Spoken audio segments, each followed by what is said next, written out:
So it's summertime and my herbs are about at the end of the season. So while I've still got some herbs left, what I thought I would do today is make some scratch ranch dressing, buttermilk ranch. It's easy to do and it tastes like summer. So the ingredient list, you can look online, you can find recipes, and they're all going to have some variation.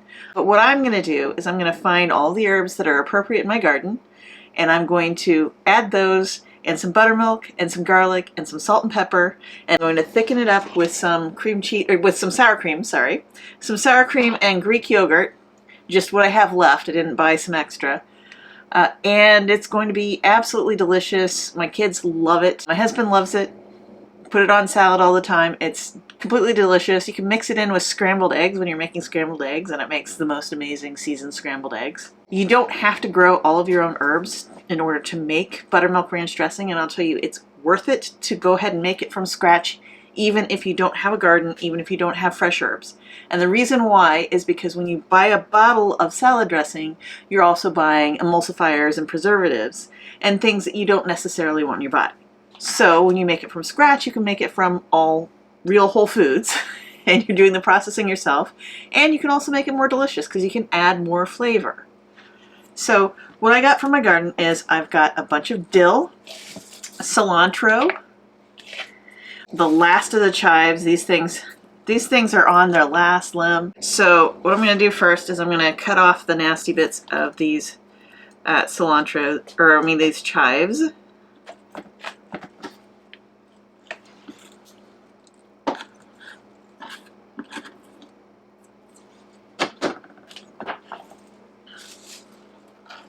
So I've got reasonable chives. Yeah, this is the last chive harvest I'm going to be able to get for the year. They'll be back next year, but they don't last the whole season. None of these do, in fact, and that's one of the reasons why ranch dressing tastes like summer. My cilantro is pretty close to bolting too, but okay, so I got a few chives. Just like this many, barely any. Really, to make it a ranchy flavor, the only two herbs that you need to add into it is dill and garlic. If you get dill and garlic, you're going to have a ranchy flavor. And dill is fresh off of the plant here. This is my first year growing dill, and I kind of like it. Like, dill is one of those ingredients that I don't tend to just purchase. And it's also my first year growing cilantro, and I like that even more because I do purchase cilantro, but it's a luxury and I don't always remember, and I really like having fresh cilantro. Trying to get the stems out of here. The stems won't hurt you, but they're just a texture. You don't want it in there. And I'm adding like a lot of these herbs, not because you need a lot in order to make dressing, but because this is the end of the season and I may not get another chance to do it. And if you're making salad dressing, what you really want to do is make a flavor bomb.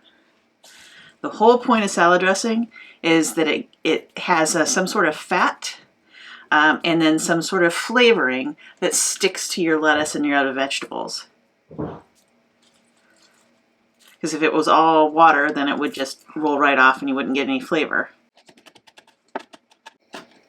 And like I said, you don't have to grow your own herbs. If you don't, you can substitute out herbs that you have. Yeah, extra protein. I watched this, I swear. You can substitute out, herbs that you have that you have dried seasonings for what you don't have on hand, dehydrated. Or you can just use what you have in your garden and vary your flavors on that. Like I said, if you have dill and garlic, you've got ranch flavor, and everything else is just a bonus or a variation. So cilantro, dill, garlic, chive. Any basil in this one? There's no basil in this one. Basil is better with tomatoey things, I think. We've got some basil out front, but yeah, I'll save it for the tomato sauce. I think I may need to chop this up again. Want me to process any of it? Maybe. Do you want to do it? Is your hand getting tired? Yes. Okay, we'll tag team this out. Tap out? Oh, just a second. Let me explain. I have garlic. It looks a little weird because it is actually frozen garlic, but freezing garlic is actually, it's very convenient. I grew some garlic this year, but it's not going to be ready for harvest until like the fall.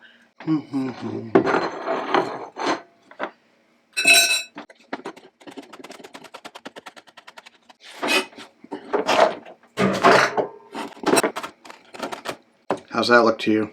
That's looking pretty good. Let's get the garlic nice and fine. Or if you want me to take over again. My hands are going to smell like ranch for a week. Untrue. 3 days tops. So, we're using cultured buttermilk. I brought 2 things in here because I'm not sure how much is left in this one.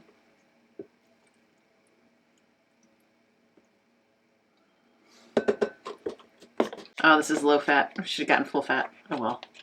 My bad.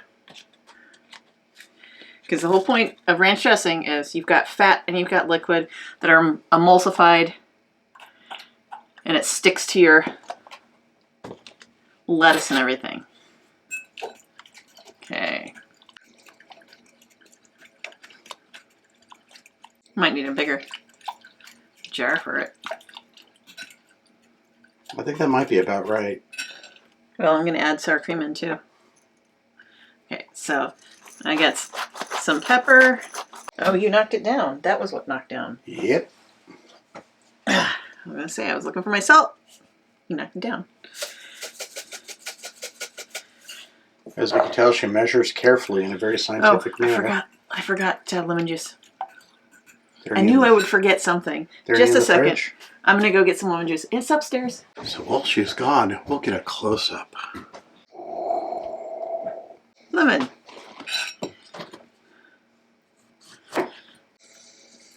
And try it and see how it is. Wow, that has some intensity to it. Yeah, I'm going to... Mellow with a bit of yogurt. Yeah, I don't have much left in the yogurt, so I'm adding that. The yogurt is here also to thicken it.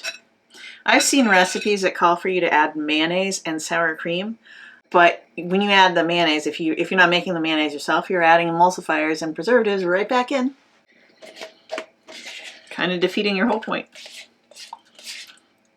Also using cultured buttermilk and cultured Greek yogurt is really good for your gut. I think I may need a bigger jar. I'd go with 2 jars. With 2 jars? Okay. So there, I don't know if you can see it. This is nice and thick. It's going to coat the salad. It will never be as thick as like a Hidden Valley Ranch thing, but like I said, they use emulsifiers that thicken it up. I wonder if you could get it that thick if you added enough yogurt, but would that dull it down? You could, but then yeah, then you're essentially making yogurt dip, so... Oh, good point. I've also got sour cream in case I ran out of yogurt, but I think this will work. Oh, that's much better. The lemon gave it quite the zing before you mellowed it with the yogurt. Yeah. I mean, that's the whole point of adding the lemon is to give it a zing. Want me to pour it into a jar? Sure. Oh, actually, that's pretty much perfect. Oh, there you go. What do you know? And you could leave the jar and I could like cut up some lettuce and put it in there and it would be like reverse dressing. One of my favorite accessories to the canning is the simple screw-on lid. Closer. Ball makes it's just a plastic screw-on lid. It is great for after you open something or when you're using the jars for something that does not need canning. Hey, so I just went upstairs and I took the bowl that I used to make the ranch dressing and I added some garden veggies and some sunflower seeds and the other half of the tomato that I used up this morning for breakfast. And I'm going to have myself a nice salad. So there you have it. Make ranch dressing. It's easy.